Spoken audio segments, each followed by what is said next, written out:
In the 1866 congressional elections, the midterms, the Radical Republicans won a supermajority. They won 2/3 of the vote in both House and Senate. So therefore, they could do basically whatever they wanted. And they are going to take the reins away from Johnson in this whole Reconstruction scheme, and they're going to do it themselves. And we call this Radical Reconstruction. It's also known as Congressional Reconstruction because Congress is going to be leading the Reconstruction efforts at this point, and it's going to be led by Radical Republicans. It's also sometimes referred to as military Reconstruction because out of the 3 laws that were passed to start this, the first and most important was military Reconstruction, and that is going to abolish, first of all, the Southern governments that were formed under the Johnson Plan.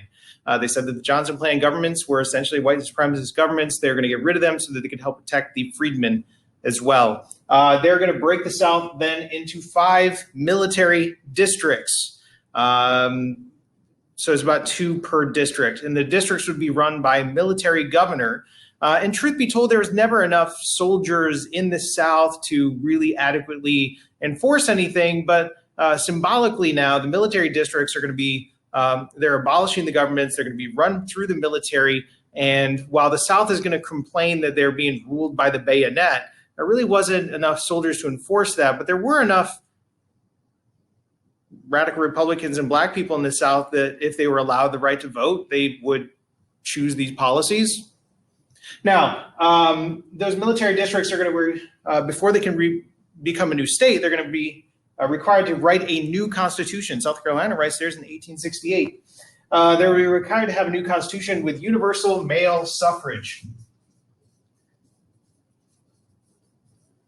Whether you were Black, white, rich, poor, if you were a male, you were allowed to vote. Now, obviously, they left the women out here. I understand that. That's going to be coming later. We'll get there. But this was designed to help make sure that the African Americans and those radical unionists in the South would be able to change the Constitution if necessary.